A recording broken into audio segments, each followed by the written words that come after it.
I have something a little different for you today with this ankle mobility masterclass. What I've put together is a beginner's follow-along guide that can help you improve the mobility in your ankles, as well as my insider tip that will help you run faster and prevent injuries. Don't forget, you can enjoy lots more routines just like this one in the training club, which you can join via the link in the description. Let's get started.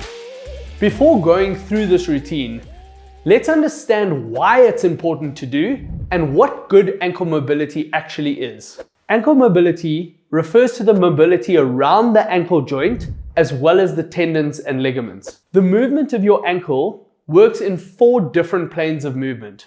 Firstly, we have plantar flexion. So imagine this being your ankle. Plantar flexion is pointing your toes down towards the ground or away from the body. Dorsiflexion, which is pulling your toes up towards your head. You then have the inversion, which is a rolling inwards of the ankle, and eversion, rolling outwards. Now, we'll get to the routine shortly, but first, why is ankle mobility important for you as a runner? The ankle and associated muscles essentially works like a spring. It stores and releases energy. During the stance phase of your running or walking gait, a degree of plantar and dorsiflexion is required from the time that foot lands on the floor all the way to the time it leaves. When your foot is about to make contact with the ground at the heel, it is in dorsiflexion and continues in dorsiflexion all the way while that foot flattens. Rapid plantar flexion then occurs and continues until the toe off or until your foot leaves the ground. So good ankle mobility is vital for power output as well as balance and stability. It's also not just important for the running or walking gait, but is also quite critical for strength training movements, especially movements like squats and lunges. A good ankle mobility when doing a squat and lunge allows for the quality of that exercise to be done because you have a good range of motion through the ankles. Now that we understand what ankle mobility is and why it's important, how do we go about unlocking it? At the basic level though, don't skimp on the warm-up, whether that is pre-run or pre-strength training. It's really important to do some dynamic type of movements. Think about things like ankle circles and heel-toe walks. Make sure you do focus on a good warm-up before getting into your run or your strength session. First, let's work through the ankle strengthening routine, and then we will get to a super quick and easy ankle stretching routine. The first of these exercises is a calf raise. We'll start off with a basic version of this movement where we'll do this on both feet. As you progress and you feel stronger, you can progress more into doing single leg exercises. But let's start off on both legs. You want to stand with your feet just narrower than shoulder width apart, feet flat on the floor. Keeping your legs nice and straight, you can do this leaning up against a wall or use a chair or something for a little bit of balance.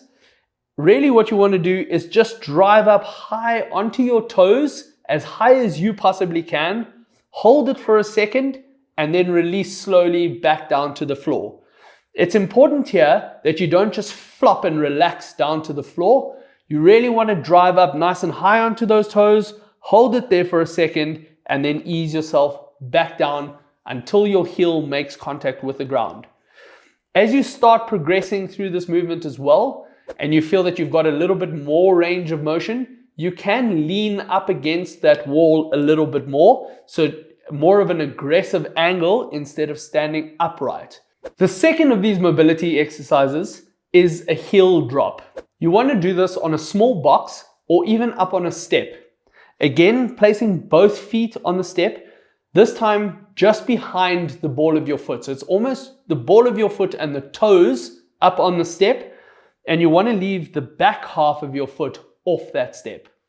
Standing upright, again, please feel free to hold on to something for a little bit of balance if you feel the need, but gently just dropping the heels below the level of the step. So ultimately stretching the Achilles and the lower calf out. Go as low as you can manage. Important here that you're not overstretching. Gently down until the point that you feel that's far enough, and then ease yourself back up to the level of the step. It is important here though to note that this can be a risky exercise if you suddenly drop at a rapid rate below the step. Don't just fall into a sharp action of dropping that heel below the step. You want to do this slow and controlled, that you've got an even tension on that Achilles all the way down, and then, as I mentioned, easing yourself back up to the starting point. The third of our exercises is a lunge. We'll start this off with a simple static lunge, standing staggered stance, so right foot forward in this case, left foot behind you.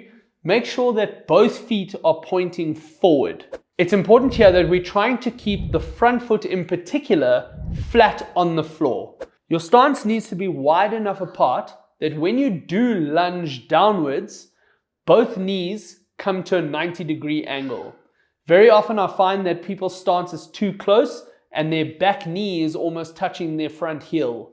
Make sure you've got your feet wide enough apart, both knees down to 90 degrees, and then driving back up into a standing position.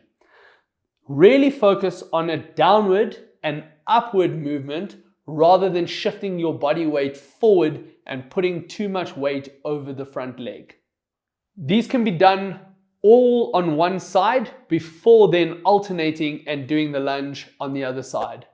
As a progression to this, you can then always start in a standing position, both feet together, and do a forward lunge where you are stepping forward into that lunging action and driving back up to the standing position and then alternating sides. Our fourth strength exercise is a squat. When doing squats, this is usually a good example as to whether or not you have good or poor ankle mobility.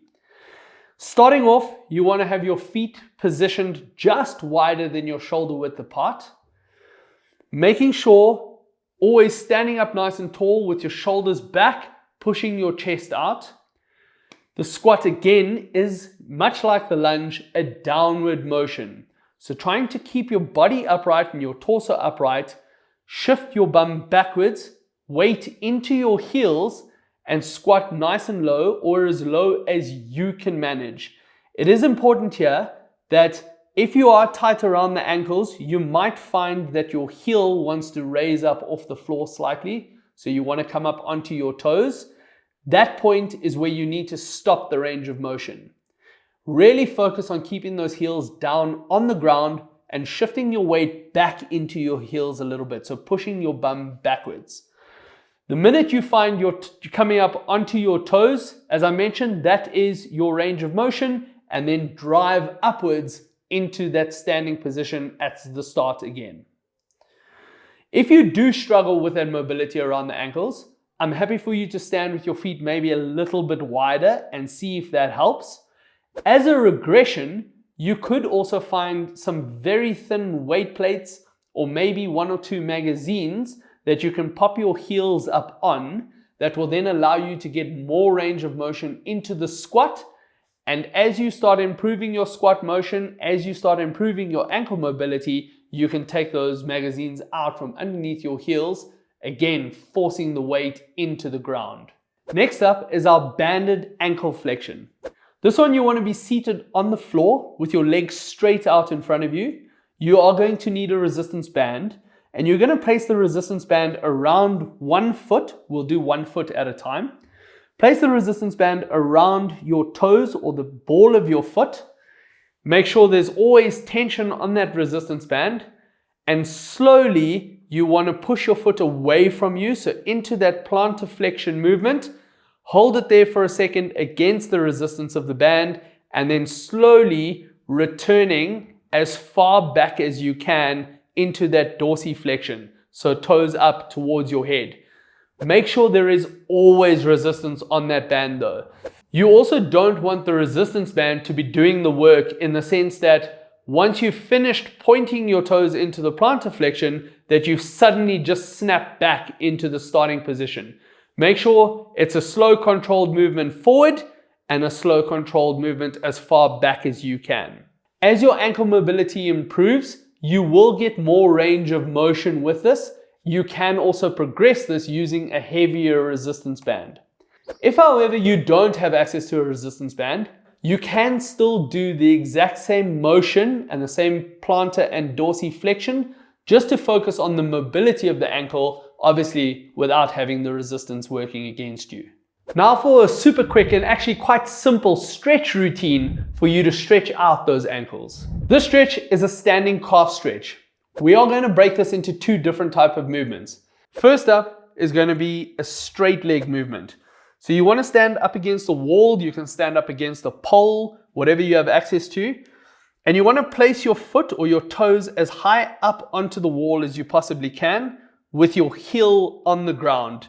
So now you're in quite a severe dorsiflexion with those toes pointing up, and then just pushing your hips forward, leaning yourself a little bit closer to that wall.